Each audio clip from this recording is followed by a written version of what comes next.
അവൻ ഏറ്റവും ഉയരമുള്ള ബിൽഡിങ്ങിന്റെ മുകളിലാകുമ്പോഴാണ് എന്നാണോ പറഞ്ഞത്? അല്ല, ഫഹുവ സാജിദ്, അവൻ നമ്രശിരസ്കനാകുമ്പോഴാണ്.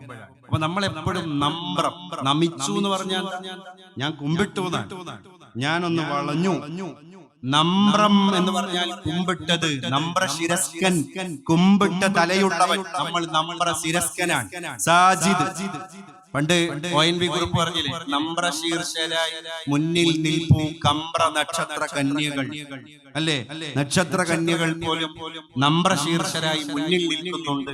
നമ്രം കുമ്പിട്ടതാണ്, സുജൂദാണ്. അത്വത്തിസ്സമാ, ആകാശം തന്നെ കിടുകിടാ വറച്ചിരിക്കുകയാണ്. അതിന് വിറക്കാലോ. 4 വിരലുകൾ വെക്കാനുള്ള സ്ഥലം പോലും ആകാശഗംഗയിൽ ഇല്ല.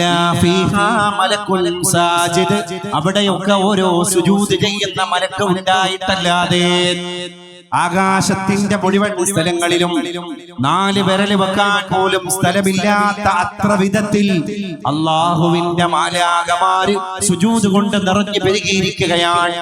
അവരുടെ സുജൂദ് തെരഞ്ഞെടുത്തത് സുജൂദ് അല്ലേ?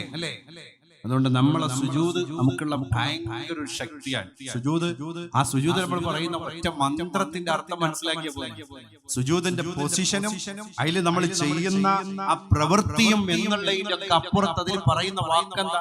സുബ്ഹാന റബ്ബിയൽ അഅ്ല, ഏറ്റവും വലിയ നീയാണ് റബ്ബേ. പറയാത്ത വാക്കെന്താ? ഏറ്റവും ചെറിയോൻ ഞാനാണ്. കാരണം എന്റെ മുഖാണ് തറയിൽ, എന്റെ ഏറ്റവും നീചമായ അവയവം മുകളിലും, എന്റെ ഏറ്റവും പവിത്രമായ അവയവം തറയിൽ. ഞാൻ അങ്ങനെയാ കിടക്കുന്നത്. എന്നിട്ട് അള്ളാഹു പറഞ്ഞു സാജിദ്, അല്ലേ? അതുകൊണ്ടാണ് മലക്കുകളോടൊന്ന് ചെറുതാവാൻ പറഞ്ഞത്. ആദമിന് സുജൂദ് ചെയ്തു. ഫസജദു ഇല്ലാ ഇബ്ലീസ് അബാ വസ്തക്ബറ, സുജൂദ് ഞാൻ ചെയ്യൂല എന്ന് പറഞ്ഞവന് കിബ്ർ കാണിച്ചപ്പോ വകാന മിനൽ കാഫിരീൻ, കാഫിറായി. അപ്പൊ വിനയമാണ് സുജൂദ് എന്നാണ്. നമ്മൾ അല്ലാഹു തആല പഠിച്ചത് ഒരു അലഖ് എന്നാണ്. അലഖ് എന്ന് പറഞ്ഞാൽ ആദ്യം ഇറങ്ങിയ ഖുർആന്റെ ആയത്ത് നമ്മൾ എന്താണ് നമ്മളെ പഠിപ്പിക്കുന്ന ആയത്താണ്.